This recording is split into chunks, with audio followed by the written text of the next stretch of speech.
itu mungkin ada kesalahan kebijakan di situ yang mesti diperbaiki. Nanti kalau kita diperintahkan kita taruh petugas dari kami, petugas bea cukai saya sudah siap.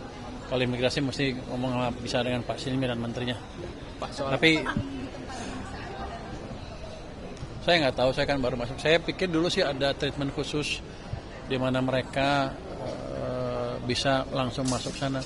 Cuma saya nggak ngerti kenapa nggak ada imigrasi ya sama bea cukai. Itu mungkin ada kesalahan kebijakan di situ yang mesti diperbaiki. Pak, soal pengaduan pengusaha yang ke Satgas Percepatan itu mekanismenya seperti Percepatan apa? Yang percepatan Satgas kontrol itu. Oh, Pengaduannya seperti mekanisme. kan nanti hari Senin akan diumumkan mekanisme seperti apa, cara ngadunya seperti apa, persyaratan seperti apa. Nanti kan kita pilih yang mana yang kita bisa bereskan lebih cepat. Minggu depannya saya mulai sidang dengan para yang ngadu tadi. Nanti kita akan panggil yang ngadu siapa, yang diadukan siapa, atau ada pemerintahnya. Kalau di pemerintah kan kementerian yang mana yang menghambat program mereka, kan kita bereskan nanti seperti itu. Atau kalau bisnis to bisnis juga sering kan, bisnis satu berantem dengan bisnis yang lain juga sering kita damaikan di situ juga, kita beresin di situ. Yang penting investasinya harus berjalan dengan baik. Nanti kalau di situ nanti ada peraturan yang mengganggu, nanti kita perbaiki dengan lewat Pokja 3-nya, Satgas 3-nya ya. Gimana? Kita akan beresin, jadi bea cukai saya udah panggil mereka, kita rapat internal ya.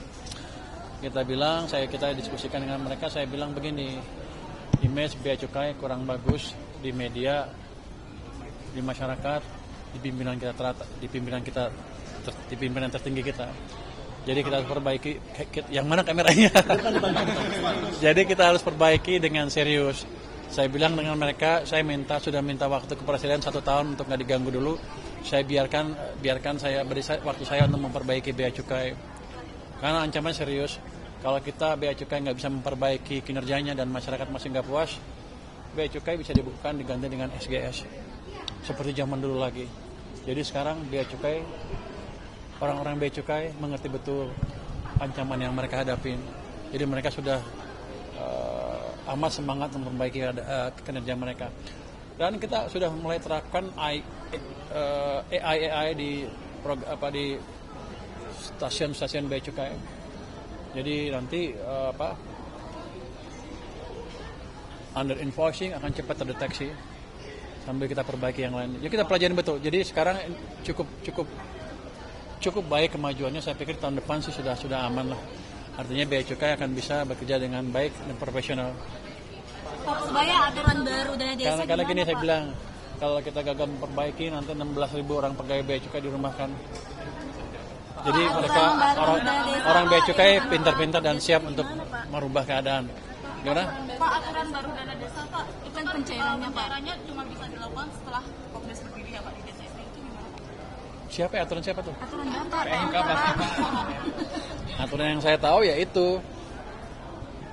Dana desa kan sebagian dipakai untuk bayar koperasi Merah Putih.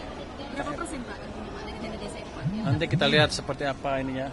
Tapi pada dasarnya yang ada di tangan saya sekarang adalah dari 60 triliun 40 dipakai untuk menyicil pinjaman koperasi Desa Merah Putih KDMP maupun koperasi Kelurahan Merah Putih. Ya. Oke, ya.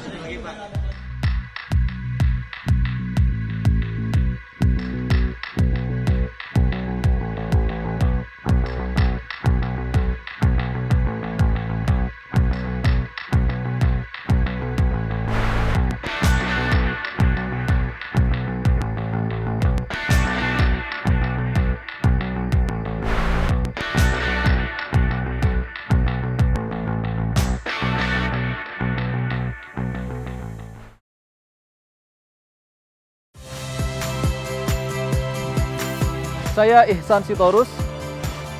Saksikan program-program Kompas TV melalui siaran digital, pay TV, dan media streaming lainnya. Kompas TV, independen, terpercaya.